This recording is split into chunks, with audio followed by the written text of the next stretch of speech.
Hi everybody, this video is about the concept of androcentric bias in science. This video will be in 3 parts. First, we'll talk about what bias is, what it does, and where it can be found.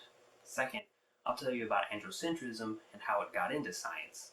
Finally, I'll provide you with specific examples with excerpts from some of the references that I used to make this video.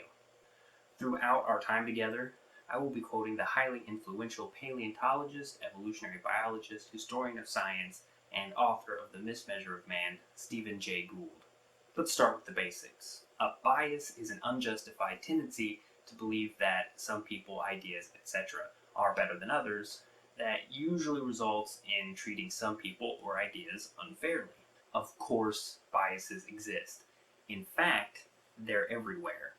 The insidious part is that this ubiquitousness makes them all the more inconspicuous. We can't see our biases because they are the very lenses through which we look. Not all biases are bad. Some assumptions about how the world works are absolutely necessary for getting through the day. Many biases, however, are quite troublesome. They can be persistent, protean, and pernicious. Here are 2 fun and famous examples. Rats, bright and dull. There's no doubt that labeling can have a tremendous effect on the way a person is perceived and treated by others. How smart a person is certainly one of society's most prominent labels. Psychology professor Robert Rosenthal is known for his research on experimenter expectancy effects. That is, the influence researchers can exert on the outcome of their research. He had 2 groups of students test rats, wrongly informing them either that the rats were especially maize dull or maize bright. In reality, all the rats were standard lab rats and were randomly assigned to the dull or bright group. The results showed that the rats labeled as bright learned the mazes more quickly than those labeled as dull. Apparently, students had unconsciously influenced the performance of their rats, depending on what they had been told. What do you think happens when, as a culture, we have Barbie dolls that say, "Math class is tough," and countless other societal messages about female accomplishment expectations? Then there's the black name bias. What we did is we made up 5,000 resumes. Half of them we put an African-American name, half of them we put a white name. Otherwise, the resumes were the same. And we sent them out. And then we said, which got called back more? And what we found was that the same resume, when it had an African-American name, was about 33% less likely to get an interview than when it had a white name. Levitt and Dubner write in their critically acclaimed book, Freakonomics, the implication is that black-sounding names carry an economic penalty. Such studies are tantalizing but severely limited. Was he rejected because the employer is a racist and is convinced that Deshaun Williams is black? Or did he reject him because Deshaun sounds like someone from a low-income, low-education family? So Deshaun may simply signal a disadvantaged background to an employer who believes that workers from such backgrounds are undependable. Well, this is not strictly a racist issue. It does show that bias is happening all the time, whether it is due to race, sex, class, whatever. You can see from these studies that biases are extremely subtle but highly influential. Facts are not pure and unsullied bits of information.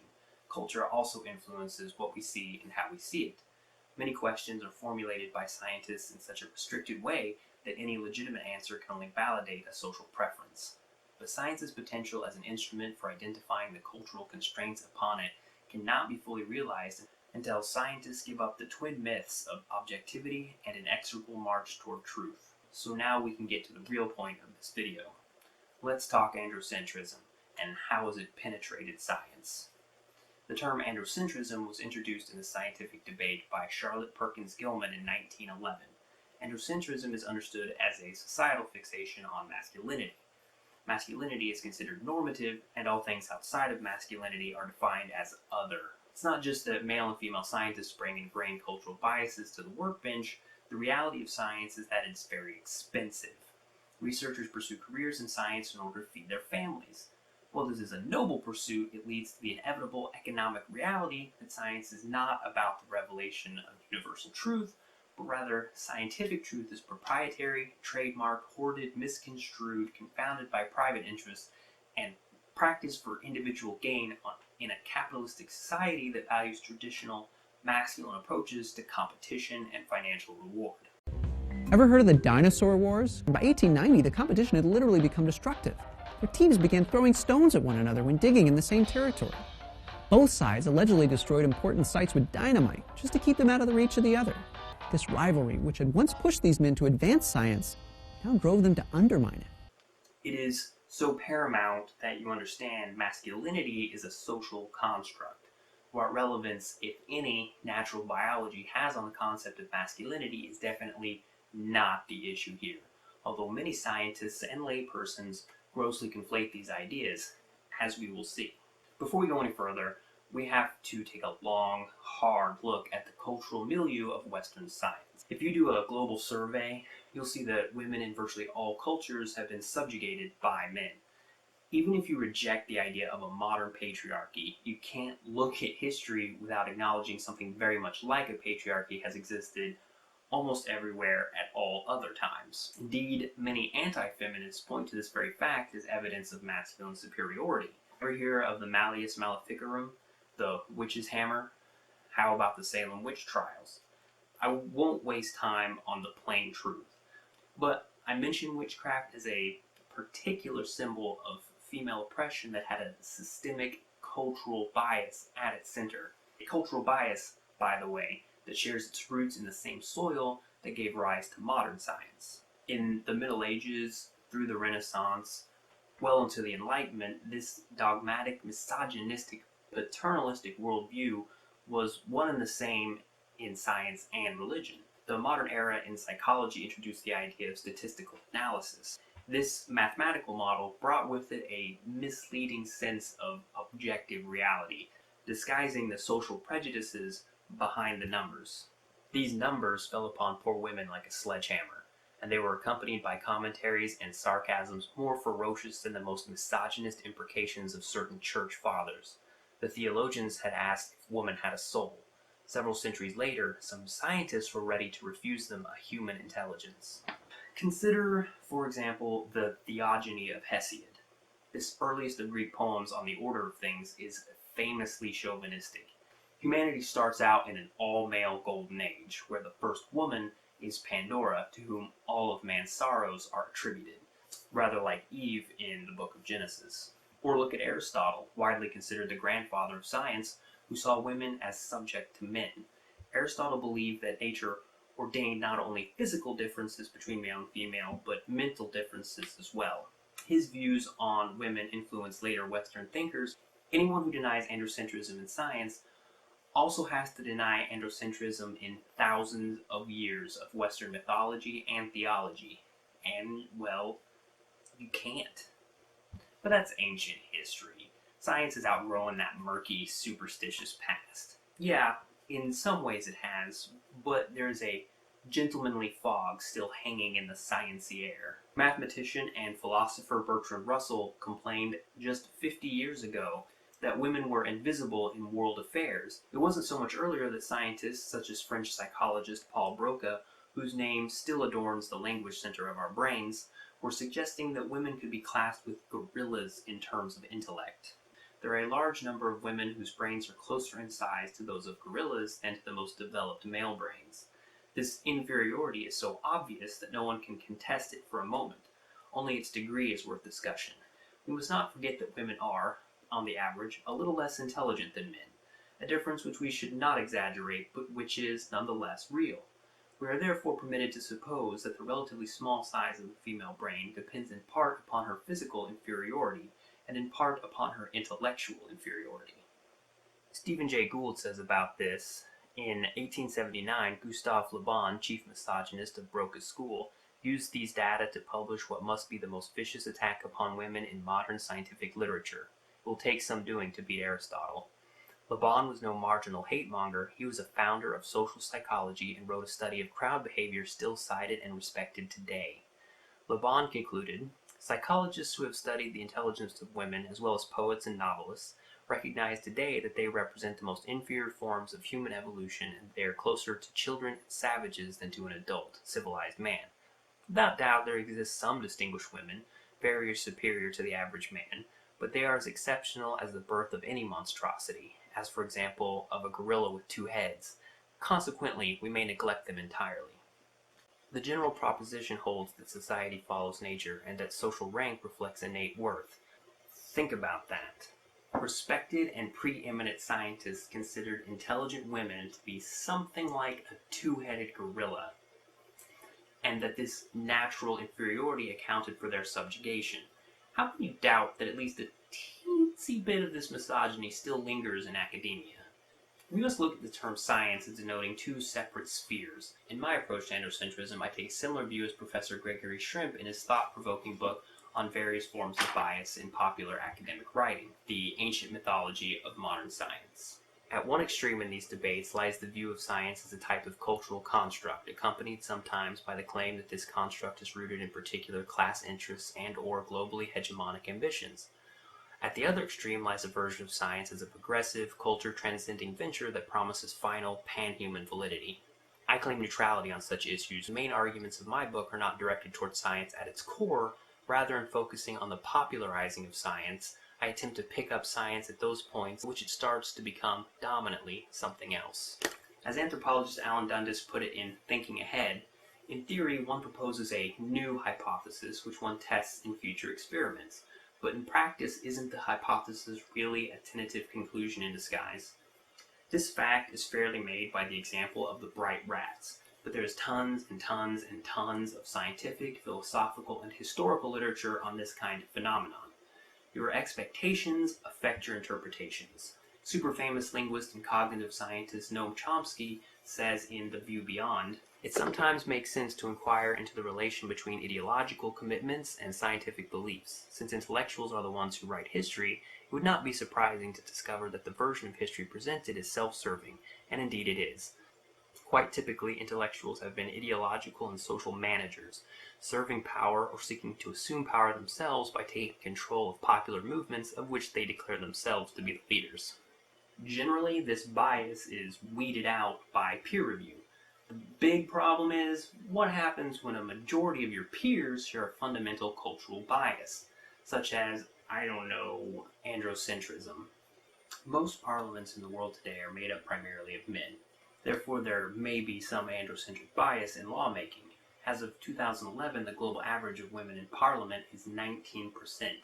The proportion of women in Congress in the United States is 19%, and in the United Kingdom it is 22%. Remember, women are half the population. The majority of society's books, magazine articles, and book reviews are written predominantly by men, and therefore often privilege a male viewpoint. In 2010, only 37% of the books published by Random House were written by women. Only 17% of the books reviewed by the New York Review of Books were written by women. Research conducted in 2010 found that men wrote the vast majority of articles and book reviews in leading magazines in the United States and the UK. The vast majority of films are written and directed by men, with most films being created from a male perspective.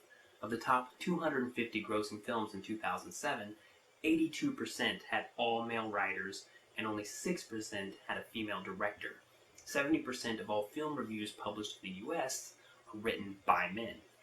Not only do men have more influence than women over the storyline and characters of most films, they also have the most influence when it comes to public praise. Since most reviewers are male, females from a masculine viewpoint tend to receive better reviews than effeminate films. A 2009 study conducted by the Gina Davis Institute analyzed 122 children's films released between 2006 and 2009 and found both a male bias behind the scenes of the films as well as a male bias in the content of the films. Of this sample, 93% of directors, 80% of writers, and 80% of producers were male.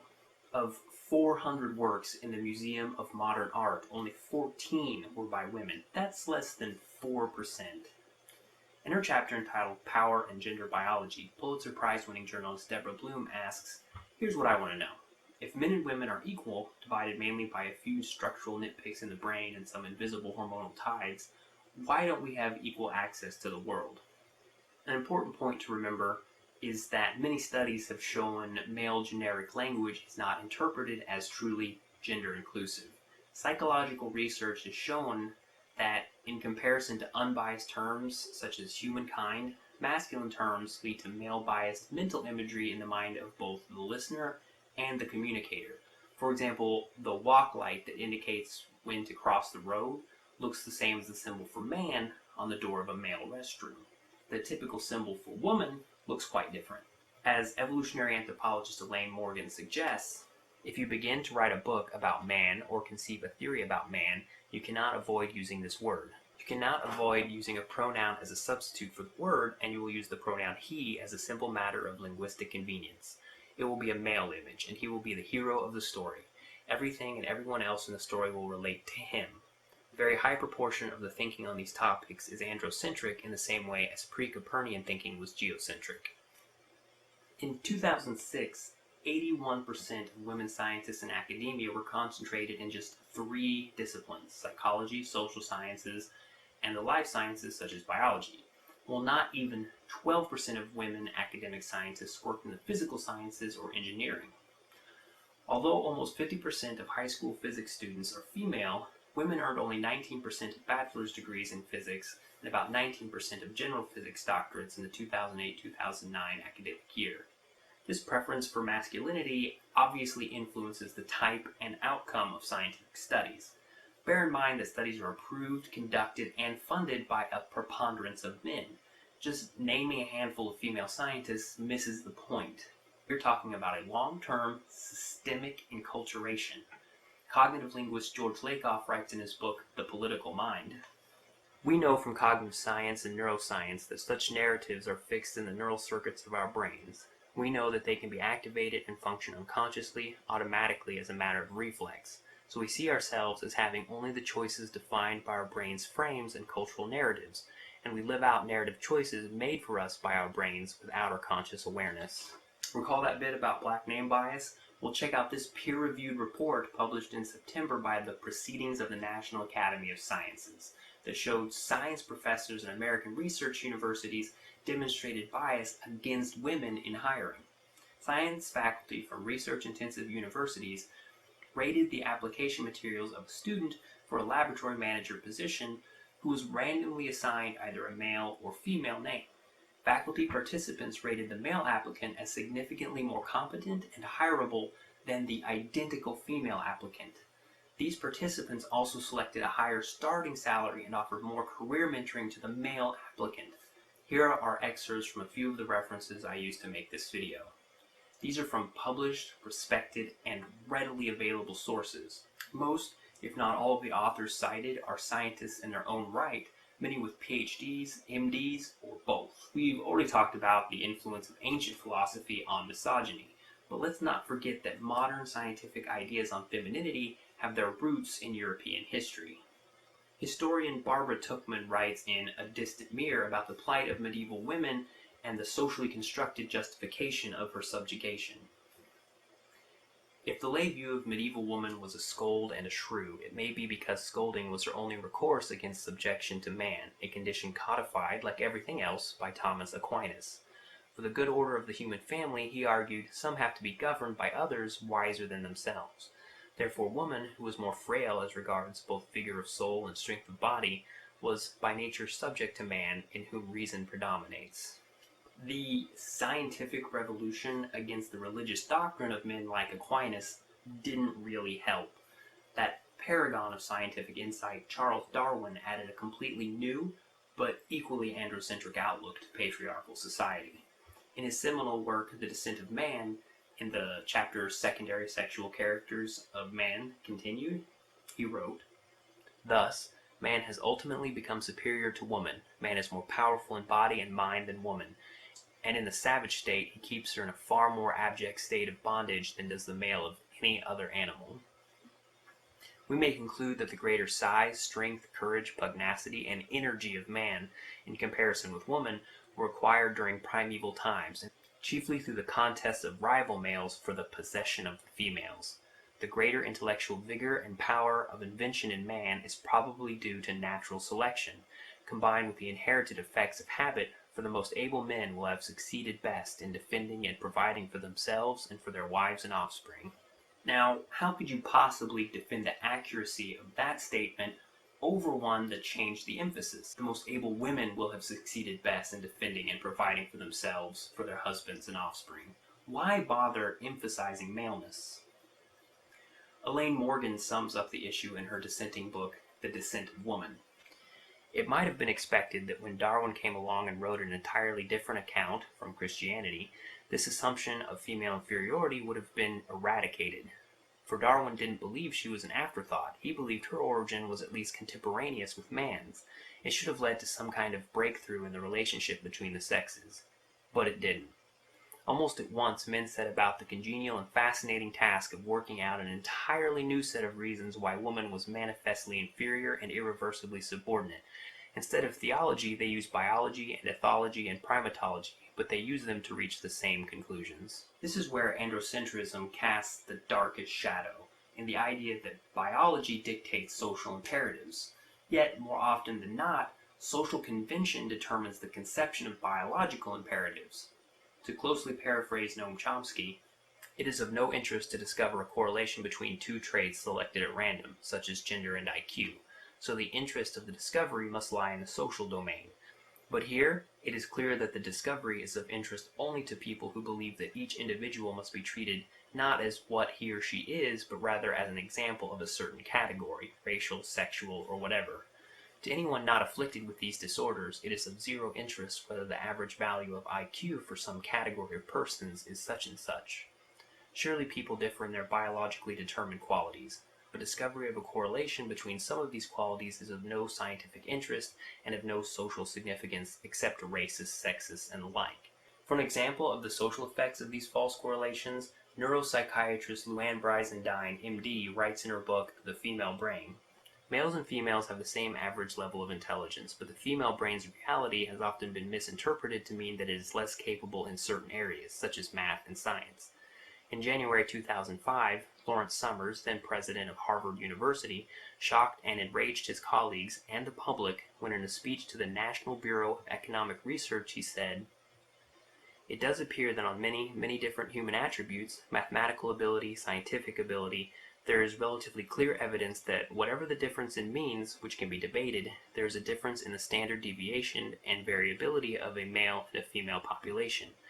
And that is true with respect to attributes that are and are not plausibly culturally determined." The public surmised that he was saying that women are therefore innately less suited than men to be top-level mathematicians and scientists. Judging from current research, Summers was and wasn't right. The fact that fewer women end up in science has nothing to do with female brain deficiencies in math and science. That's where Summers really went wrong. He was right that there's a dearth of women in top-level science and engineering positions, but dead wrong in implying that women do not end up in these careers because of lack of aptitude. Scientists often seem overeager to incorporate these misconceptions. Biological determinism is rising in popularity again, as it always does in times of political retrenchment. The cocktail party circuit has been buzzing with its usual profundity about innate aggression, sex roles, and the naked ape. Millions of people are now suspecting that their social prejudices are scientific facts after all. Noted neuroscientist V.S. Ramachandran poked fun at this cocktail circuit in his groundbreaking book, Phantoms in the Brain. One afternoon, in a whimsical mood, I sat down and wrote a spoof of evolutionary psychology just to annoy my colleagues in that field. I wanted to see how far one could go in conjuring up completely arbitrary, ad hoc, untestable evolutionary explanations for aspects of human behavior that most people would regard as cultural in origin. The result was a satire titled, "Why Do Gentlemen Prefer Blondes?" To my amazement, when I submitted my tongue-in-cheek essay to a medical journal, it was promptly accepted, and to my even greater surprise, many of my colleagues did not find it amusing. To them, it was a perfectly plausible argument, not a spoof. And this is hardly surprising when one takes a look at the evolutionary accounts of femininity. Biology professor Elizabeth A. Lloyd catalogs these absurdities in her vacuous book, The Case of the Female Orgasm, Bias in the Science of Evolution. To take just one astounding example, William Burns and David Barash published a paper in 1979 stating, "Throughout human history, it has not been unusual to take women as spoils of war. If the subsequent offspring were subject to infanticide, those women who aborted as a consequence of orgasm would be at a selective advantage." Lloyd responds, Their account says that there is a selective advantage to women who spontaneously abort their fetuses upon experiencing orgasm. Burns and Barash adopt the implausible assumption that women have enough orgasms while being raped to make this evolutionary strategy effective.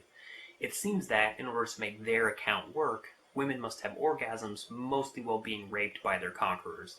What is perhaps most striking about this account is that it was published in a landmark and widely cited, edited volume. In what must be the most absurd statement in the annals of biological determinism, G. Stanley Hall, again I remind you, not a crackpot, but America's premier psychologist, invoked the higher suicide rates of women as a sign of their primitive evolutionary status in 1904.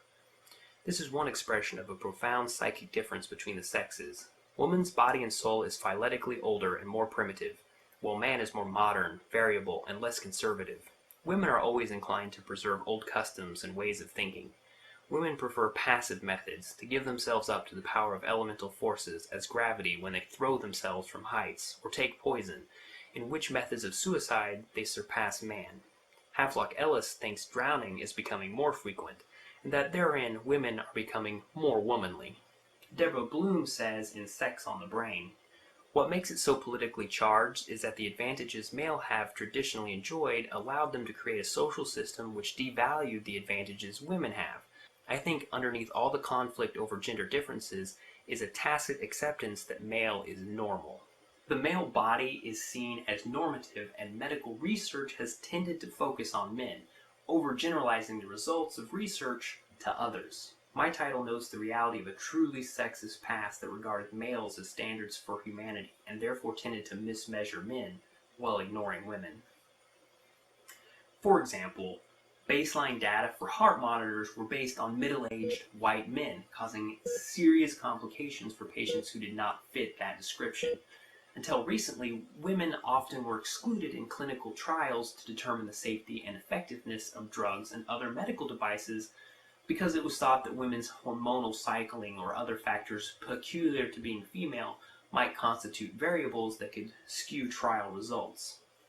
Female hysteria was a once common 19th century medical diagnosis of women in the US and Europe that was treated by various practices that included surgical removal of the uterus.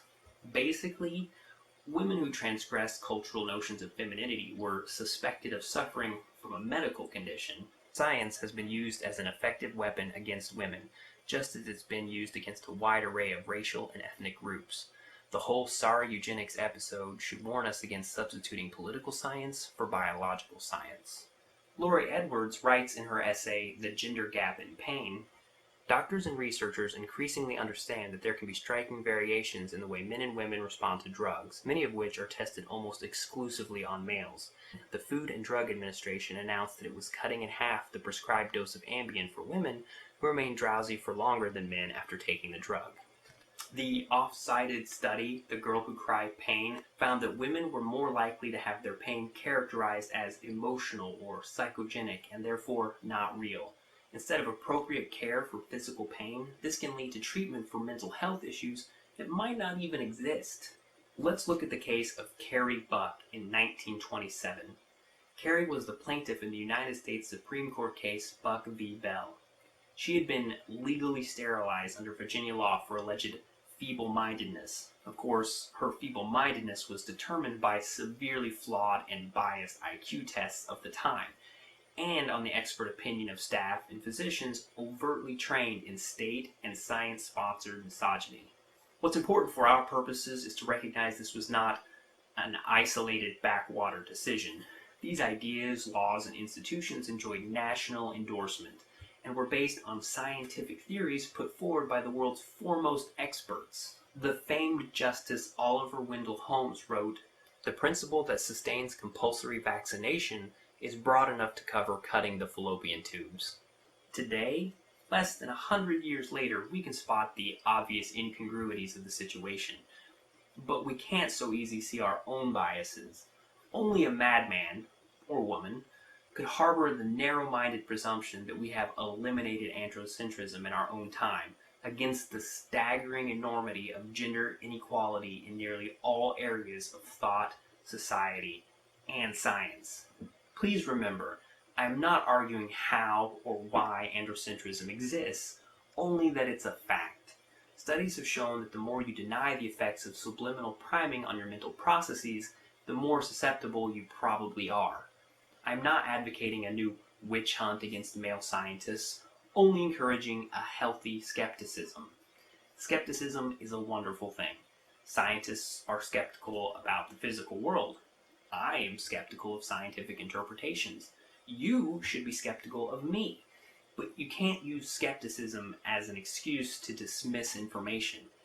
If you don't expose yourself to new ideas, then you have nothing to be skeptical of. Feel free to ask any questions or for clarifications, leave some comments, let's get a dialogue going. Thanks for watching. Have